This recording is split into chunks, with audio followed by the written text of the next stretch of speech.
Imagine stepping onto weathered cobblestones, surrounded by buildings that whisper of centuries past.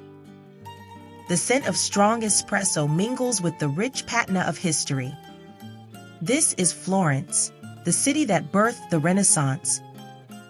A place where art isn't just displayed, it's woven into the very fabric of life. Another day, another place, and I'm utterly smitten with Florence. Let's dive into its treasures and perhaps uncover why it captures hearts time and time again.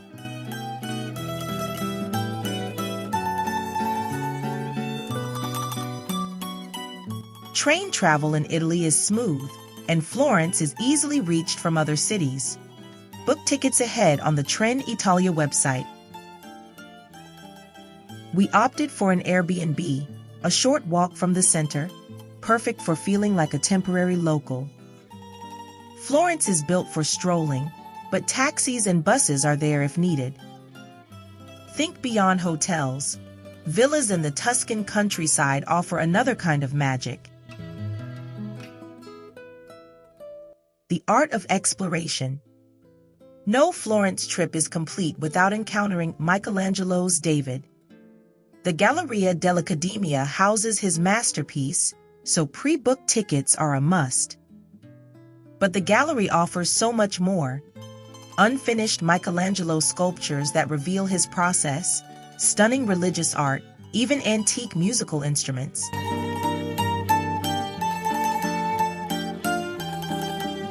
Now, let's talk about an icon, the Florence Duomo. That terracotta dome, designed by Brunelleschi, it's breathtaking. And guess what? You can climb to the top. It's a bit of a squeeze in places, but those narrow stairs are part of the adventure. Halfway up, marvel at the dome's interior, painted with Vasari's stunning and slightly terrifying vision of hell from Dante's Inferno. But the reward at the summit? That view, the Arno River, the rooftops, distant hills, and maybe a glimpse of our next stop, the Palazzo Vecchio.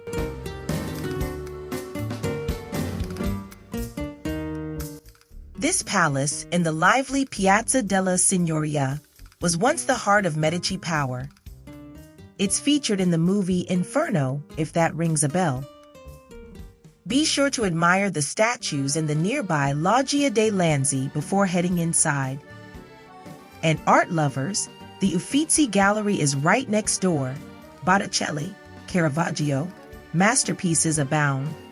But be warned, it deserves a whole afternoon, not a quick peek.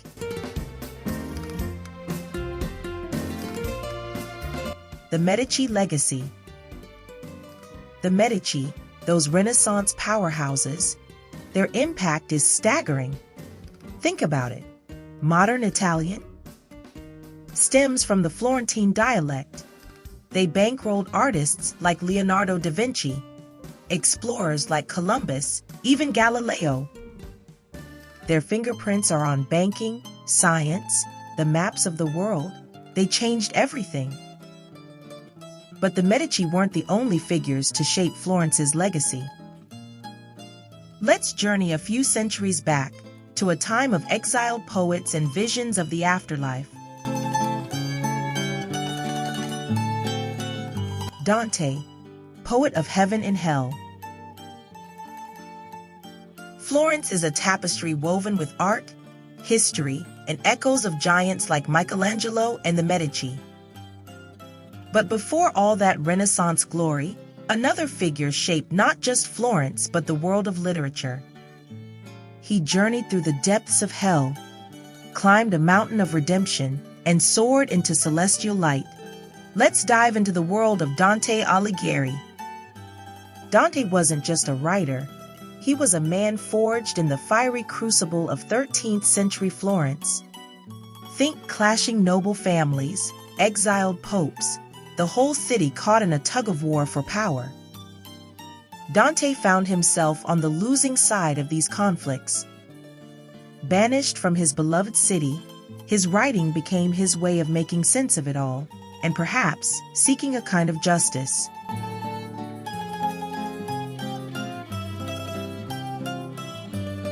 a different Florence. Our second visit, we learned a trick. Florence at dawn is otherworldly. Before tourists fill the streets, there's a hush, a chance to connect with the city's quieter soul. The way the soft light hits those ancient stones, the echo of your own footsteps, it's a Florence few get to see.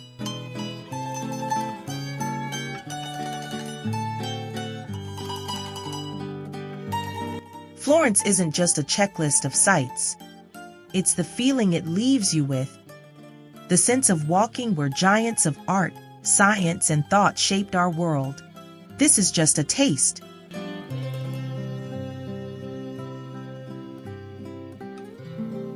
For more stories, practical tips, and a gallery of photos to transport you to those cobblestone streets, visit Global Citizen Travel blog at therookandqueen.com.